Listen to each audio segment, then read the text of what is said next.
Hello everyone, আপনার মোবাইলে যদি ইন্টারনেট একদম স্লো কাজ করে তাহলে কিন্তু আপনি একটি সেটিংস করে নিতে পারেন, যে সেটিংসটি করলে আপনার ফোনের ইন্টারনেটের স্পিড দ্বিগুণ হয়ে যাবে এবং আপনি অনেক স্মুথভাবে ইন্টারনেট ব্যবহার করতে পারবেন।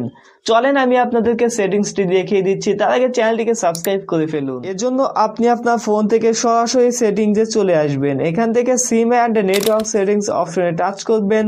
যে সিমের উপর সেটিংসটি করতে চান সেই সিমের উপরে টাচ করবেন। একটু নিচের দিকে চলে আসলে আপনারা এখানে অ্যাক্সেস পয়েন্ট নেমস বা এপিএন এই অপশনটি খুঁজে পাবেন। অপশনে টাচ করার পর এখান থেকে প্লাস অপশনে টাচ করবেন। নেমস অপশনে টাচ করে এখানে আপনারা ক্যাপিটাল লেটারে ইন্টারনেট লিখে দিবেন। এপিএন অপশনে এখানে আপনারা ফার্স্ট লিখে দিবেন। বিআরআর এই অপশনে টাচ করবেন। এই দুইটি অপশন এখান থেকে অন রাখবেন, দেন ওকে করে দিবেন। টিক মার্ক অপশনে টাচ করবেন, এপিএনটি সিলেক্ট করে দিবেন।